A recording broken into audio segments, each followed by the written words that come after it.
Self-trust is rebuilt through consistency, not confidence. Most people think they'll trust themselves again once they feel confident, once they stop doubting, once they're sure, once the fear is gone. But that's not how trust actually works. Not in relationships, and not with yourself. You don't trust someone because they feel confident. You trust them because they show up the same way, again and again. And the same rule applies to you. If you've been feeling disconnected from your intuition, second-guessing every decision, looking outside yourself for reassurance, or feeling like you used to be more aligned but can't access that version of you anymore, this isn't a personal failure. It's usually a nervous system response to inconsistency, overwhelm, or self-abandonment. Self-trust doesn't disappear overnight. It erodes slowly, quietly, every time you override yourself to stay safe, to be accepted, or to survive. And today, we're going to talk about how to rebuild it without forcing confidence, positive thinking, or dramatic leaps of faith. Because real self-trust is built in small, boring, unglamorous ways. And that's actually very good news. A lot of people who struggle with self-trust have a similar history. They learned early on that listening to themselves had consequences. Maybe they were dismissed, corrected, punished, shamed, or taught that other people knew better. Over time, the body learns it's safer not to feel, it's safer not to want, it's safer not to decide. So, instead of trust, you develop hypervigilance. You analyze everything. You ask for advice constantly. You rehearse decisions in your head, but never feel settled in them. And then, at some point, you start telling yourself a story. I don't trust myself. I always make the wrong choice. My intuition is broken. But what's actually happening is that your system doesn't feel safe enough to stay with a choice. Self-trust isn't about always being right. It's about staying connected to yourself, even when things don't go perfectly. And that's where most people lose it. They abandon themselves the moment something feels uncomfortable. They say yes when their body says no. They push when their system says rest. They override signals, then wonder why their intuition feels quiet. Your intuition isn't gone. It's just learned that you don't consistently listen, so it stopped speaking loudly. Rebuilding self-trust doesn't start with big decisions. It starts with tiny, low-stakes agreements. Because trust is not an emotion, it's a pattern.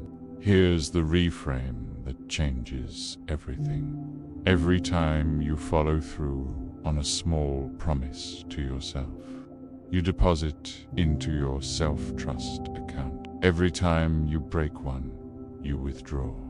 And most people are trying to rebuild trust by making huge promises they can't keep. I'm going to change my whole life. I'll never abandon myself again. I'll always listen to my intuition. Those promises sound good, but they're too big for a dysregulated system to trust. Your body believes behavior, not intention. So instead of asking, how do I trust myself again? Ask, what is the smallest promise I could keep today? Not the ideal version of you, not the healed version, the real one. Maybe it's, I'll pause before answering. I'll notice when my body tightens. I'll drink water when I'm thirsty. I'll stop when I'm tired instead of pushing. These don't look spiritual. They don't feel profound. but they are the exact language of self-trust. Consistency is safety, and safety is what allows intuition to come back online. Another mistake people make is waiting for confidence before acting. But confidence is usually the result of trust, not the requirement. You don't wait until you trust someone to see if they're consistent. You watch their consistency until trust forms. Do the same with yourself. Act without confidence, but with commitment, not commitment to outcomes. Commitment to staying with yourself through the outcome. That's the key difference. Self-trust isn't, "I know this will work." It's, "I know I won't abandon myself if it doesn't." That's what your nervous system is actually listening for. And here's something important that rarely gets said. If you've been in survival mode for a long time, self-trust may initially feel dangerous, because trusting yourself means feeling again, wanting again, risking disappointment again. So if you notice resistance, numbness, or fear when you try to reconnect, that doesn't mean you're failing. It means your system is checking. Is this safe now? The answer isn't words, it's repetition. Show yourself, gently, consistently, that you can listen without punishing, that you can choose without attacking yourself later, that you can make a decision and still offer yourself compassion. That's how trust repairs, slowly, quietly, through proof, not through confidence. If you want to start rebuilding self-trust this week, try this. For the next 7 days, only make promises you are 90% sure you can keep.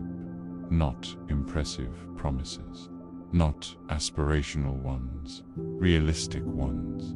And when you keep them, pause and notice. Let your body register. I followed through. I stayed. I listened. That pause matters more than the actions. Because trust isn't just built by doing. It's built by acknowledging that you did. And if you break a promise, don't punish yourself. That's the old pattern. Repair it. Say, "I see what happened." Adjust the promise and try again. Repair builds more trust than perfection ever could. Self-trust doesn't come back all at once. It returns in moments, in sensations, in quieter decision-making, in less urgency to ask for permission. And one day you realize you're not fighting yourself anymore. You're moving with yourself.